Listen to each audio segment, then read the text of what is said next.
بیان سننے سے پہلے سب ایک بار درود شریف پڑھ لیں۔ اعوذ باللہ من الشیطان الرجیم، بسم اللہ الرحمن الرحیم، اللہم صلی علی محمد وعلی آل محمد کما صلیت علی ابراہیم وعلی آل ابراہیم انک حمید مجید، اللہم بارک علی محمد وعلی آل محمد کما بارکت علی ابراہیم وعلی آل ابراہیم انک حمید مجید۔ آپ میں تاخیر کو احسان شمار کرنے کی بجائے مسلمانوں کو تانے دیتے ہیں کہ عذاب کو کس چیز نے روک رکھا ہے۔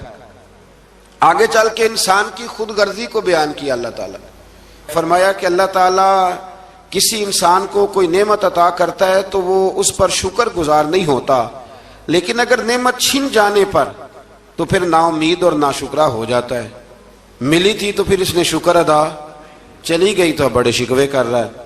اسی طرح اگر مصیبت کے بعد کوئی نعمت ملے تو انسان اتراتا ہے، شیخی بھکارتا ہے۔ البتہ جو ہر حال میں صابر شاکر رہے اور عمل صالح کرے تو ان کے لیے بخشش ہے اور بڑا اجر ہے۔ اللہ تعالیٰ نے اپنے نبی پاک صلی اللہ علیہ وسلم کو تسلی کے لیے فرمایا کہ کفار طرح طرح کی فرمائشیں کرتے ہیں، کہتے ہیں کہ آپ پر کوئی خزانہ کیوں نازل نہیں کیا گیا، آپ اور آپ کے صحابہ غربت میں وقت گزارتے ہیں تو معاذ اللہ یہ وہ طعنہ دیتے تھے کہ کوئی خزانہ کیوں نہیں نازل کیا گیا، اور آپ کی تائید کے لیے فرشتہ کیوں نہ اترا۔ آپ اس پر تنگ دل نہ ہوں، آپ کا کام تو صرف لوگوں کو عذاب الہی سے ڈرانا ہے۔ اس صورت میں بھی قرآن کریم کے کلام الہی ہونے کا انکار کرنے والے کو چیلنج دیا گیا ہے کہ اپنے تمام حمیتیوں کو ملا لو اور قرآن پاک جیسی 10 صورتیں بنا کے دکھاؤ، لیکن بنا سکتے؟ آیت نمبر 15 میں ارشاد فرمایا کہ دنیا اور اس کی زینت کے طلبگاروں کو ان کے اعمال کا اجر اسی دنیا میں مل جائے گا، لیکن آخرت میں پھر ان کا کوئی حصہ نہیں ہوگا، اجر آخرت کے اعتبار سے ان کے اعمال باطل ہو جائیں گے۔ آیت نمبر 17 میں قرآن کی حقانیت کا انکار کرنے والوں کے لیے نار جہنم کی وعید کا ذکر ہے، اور قرآن کے اللہ کی جانب سے حق ہونے اور بغیر کسی شک کے اس پر ایمان لانے کا ذکر ہے۔ اس کے بعد اللہ تعالیٰ پر جھوٹ باندھنے والوں اور اللہ کے رستے سے روکنے والوں کا ذکر کیا گیا کہ قیامت کے دن ان پر گواہ پیش ہوں گے کہ یہ اپنے رب پر جھوٹ باندھتے تھے، اور ان پر اللہ کی لعنت، ان کے لیے دوہرے عذاب اور آخرت میں ان کی یقینی ناکامی کا ذکر ہے۔ یہاں ایک بات آپ سے بھی عرض کروں، ہم بھی کئی دفعہ نا بھولے پان میں کہہ دیتے اللہ نے یہ بھی تو فرمایا نا جی قرآن میں، تو جب تک آپ پڑھ نہیں لیتے یا سن نہیں لیتے تب تک یہ جملہ بولنے کی ضرورت ہے۔ اسی طرح نبی پاک علیہ السلام نے فرمایا جس نے مجھ پر جھوٹ باندھا، جھوٹی حدیث بیان کی، وہ میں نے کہا ہی نہیں تھا پر اس نے جھوٹی حدیث بیان کی، تو حضور فرماتے اس نے حدیث نہیں سنائی بلکہ اپنا جہنم کے اندر مکان بنا لیا ہے۔ تو قرآن و سنت کے معاملے میں جس چیز کا علم نہ ہو، جس کی پوری خبر نہ ہو، آپ اس کے حوالے سے کوئی بات کر سکتے؟ احتیاط کریں، بہت احتیاط کریں۔ آیت نمبر 23 میں بتایا کہ جو ایمان لائے اور جنہوں نے نیک کام کیے اور اپنے رب کے حضور عاجزی کی تو یہ لوگ ہمیشہ جنت میں رہیں گے۔ مزید فرمایا کہ مومن اور کافر کی مثال ایسی ہے جیسے اندھا اور بینا، مومن گویا دیکھنے والا ہے اور کافر گویا اندھا ہے اور بہرا اور سننے کی صلاحیت رکھنے والا۔ آیت نمبر 25 سے 23 تک میں پھر حضرت نوح علیہ السلام اور ان کی قوم کے حالات بیان ہوئے کہ نوح علیہ السلام نے جب اپنی قوم کو توحید کی دعوت دی اور انکار پر عذاب الہی سے ڈرایا تو قوم کے سرداروں نے ان سے کہا، بھلا کیا کہا؟ کہنے لگے آپ تو ہم جیسے بشر ہیں، تو ہماری طرح ہی ہیں آپ، اور آپ کے پیروکار پسماندہ یعنی غریب لوگ ہیں اور کم عقل لوگ ہیں، ہماری رائے میں آپ کو معاذ اللہ ہم پر کوئی فضیلت حاصل نہیں، بلکہ معاذ اللہ ثم معاذ اللہ۔ کہنے لگے آپ تو جھوٹے ہیں، اللہ کے نبی کو کہہ رہے ہیں معاذ اللہ، استغفر اللہ۔ نوح علیہ السلام نے جواب دیا کہ میں اپنے رب کی جانب سے واضح دلیل رکھتا ہوں اور اس نے مجھے رحمت سے نوازا ہے، لیکن تم میرے مقام کو سمجھنے کی صلاحیت نہیں رکھتے۔ تم اتنی صلاحیت رکھتے نہیں ہو.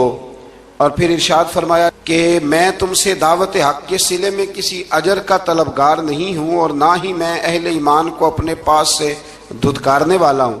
اور میں نے یہ دعویٰ بھی نہیں کیا کہ میرے پاس اللہ کے خزانے ہیں، اور نہ میں از خود غیب جاننے والا ہوں، اور نہ ہی میں یہ کہتا ہوں کہ میں فرشتہ ہوں، نہ میں یہ کہتا ہوں کہ جن لوگوں کو تم اپنی نظروں میں حقیر جانتے ہو اللہ انہیں خیر سے نہیں نوازے گا.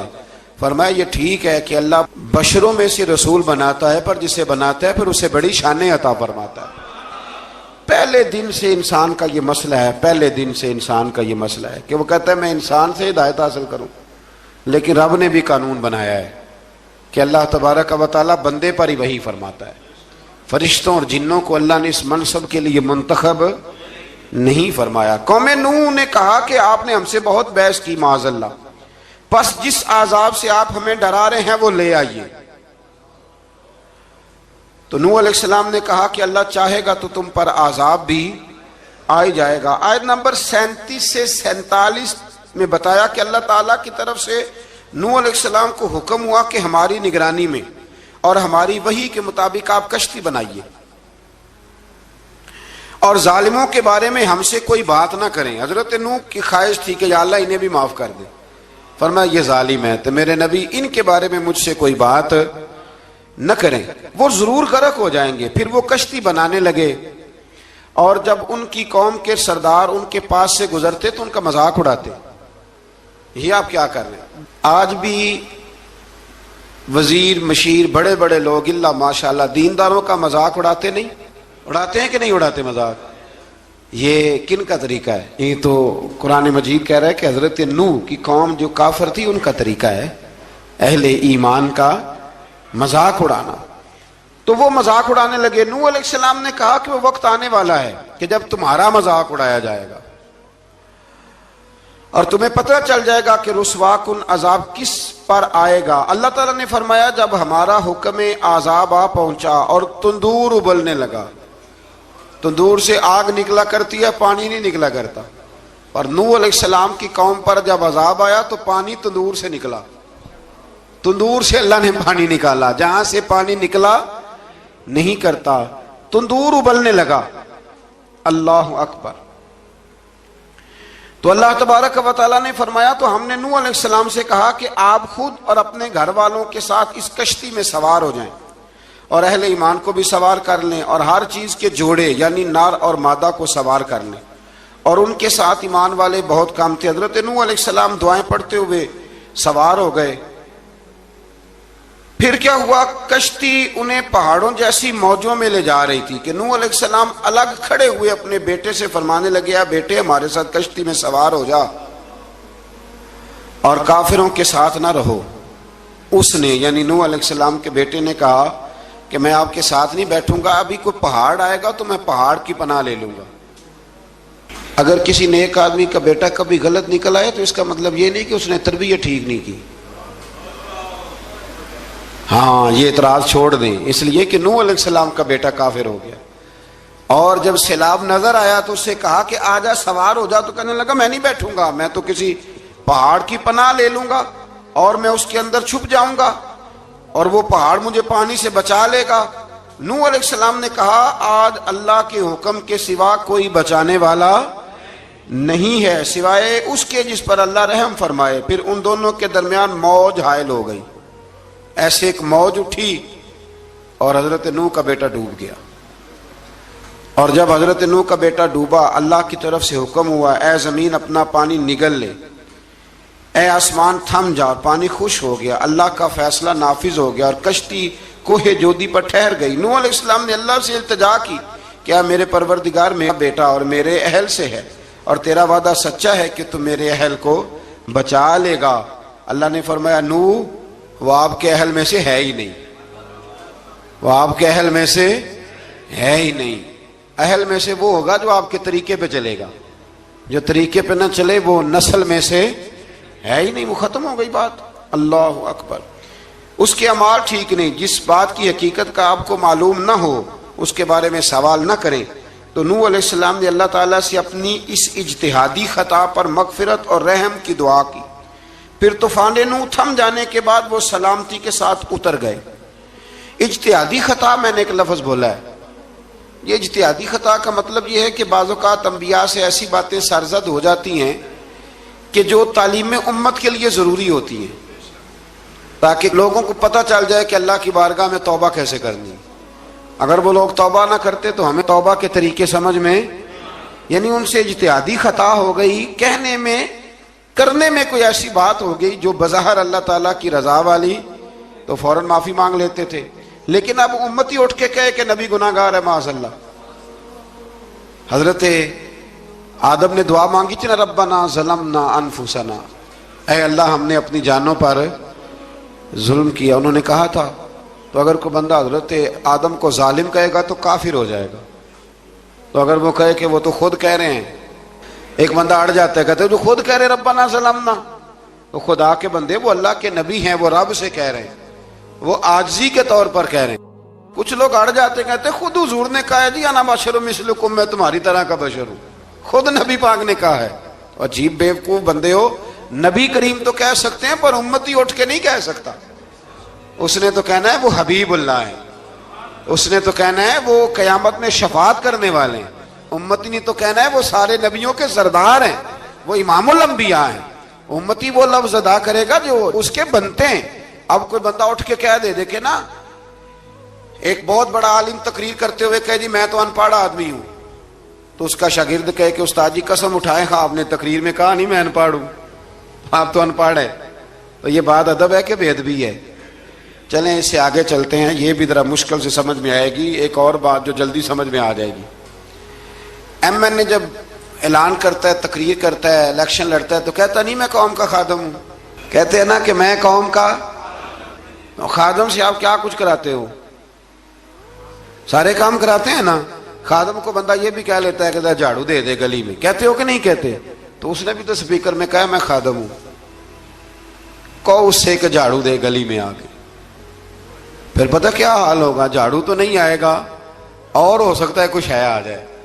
تو اس لیے اب کوئی بندہ کہے جی انہوں نے خود کہا ہے، تو ایک کچھ پوری جماعت ہے لوگوں کی جو بات کو سمجھتی نہیں، کہتے ہیں خود کہا ہے میں بشر ہوں، انہوں نے خود کہا میں غیب نہیں جانتا، انہوں نے خود کہا میرے پاس خزانہ کوئی نہیں، انہوں نے خود کہا میرے پاس کوئی شے نہیں۔ تو اس لیے آپ سمجھیں کسی کے لفظوں پر اگر آپ گرا لگا کے بیٹھیں گے تو پھر اس سے بے ادبی ہوگی۔ تو نوح علیہ السلام نے اللہ سے اپنی اجتہادی خطا کی معافی مانگی۔ اب حضرت نوح کو کوئی خطا کار کہے گا تو بہت بڑا مجرم بن جائے گا، اس لیے کہ وہ اللہ کے نبی ہیں۔ آیت نمبر 50 میں قوم عاد کا ذکر ہے، اور ان کی طرف دعوت توحید دینے کے لیے اللہ تعالیٰ نے حضرت ہود علیہ السلام کو بھیجا۔ ہود علیہ السلام نے قوم سے کہا کہ میں تم سے کسی چیز کا اجر طلب نہیں کروں گا، میرا اجر میرے اللہ کی بارگاہ میں ہے، پاس تم اپنے رب سے بخشش مانگو، پھر اس کی بارگاہ میں توبہ کرو، اللہ تعالیٰ تم پر موسلا دار بارش برسائے گا اور تمہاری قوت میں اضافہ فرمائے گا۔ قوم عاد نے دعوت حق کو رد کیا اور ایمان نہ لائے، بلکہ ہود علیہ السلام پر طنز کیا۔ وہ کہنے لگے کہ ہمارے تو معبودوں نے، ہمارے بتوں نے معاذ اللہ آپ کو پاگل بنا دیا ہے، آپ کو مجنون بنا دیا ہے، الٹا حضرت ہود کو کہنے لگے اس لیے آپ ایسی باتیں کرتے ہیں۔ ہود علیہ السلام نے کہا میں اللہ کو گواہ بناتا ہوں اور تم بھی گواہ رہنا کہ میں تمہارے شرک سے بری ہوں، اور میں اللہ پر توکل کرتا ہوں، اور میں نے رسالت کا حق ادا کر دیا ہے۔ آیت نمبر 58 میں اللہ تعالیٰ نے فرمایا جب ہمارے عذاب کا وقت آ گیا تو ہم نے اپنی رحمت سے ہود اور ان کے ساتھ مومنوں کو نجات عطا کی۔ قوم عاد نے اللہ کی نشانیاں اور رسولوں کو جھٹلایا اور دنیا اور آخرت میں لعنت کے حقدار ہوئے۔ آیت نمبر 61 میں پھر سے حضرت صالح علیہ السلام اور ان کی قوم سمود کے حالات کو بیان کیا گیا ہے۔ حضرت صالح نے کہا ہے میری قوم اللہ وحدہ لا شریک کی عبادت کرو، اس سے بخشش طلب کرو، اس کی بارگاہ میں توبہ کرو، اس نے تمہیں زمین سے پیدا کیا ہے، اس پر آباد کیا ہے۔ جواب دیا ہے صالح ہمارے آباء و اجداد کے معبودوں کی عبادت کو روکنے سے پہلے ہمیں آپ سے بڑی امیدیں تھیں، اور اب آپ ہمیں روکنے لگ گئے ہیں باپ دادا کے دین سے، لیکن اب ہمیں آپ کی دعوت کے بارے میں شکوک ہیں۔ صالح علیہ السلام نے اپنی قوم سے کہا کہ یہ اللہ کی اونٹنی ہے اور یہ تمہارے لیے نشانی ہے، اسے چرنے کے لیے آزاد چھوڑ دو اور اسے تکلیف نہ دینا۔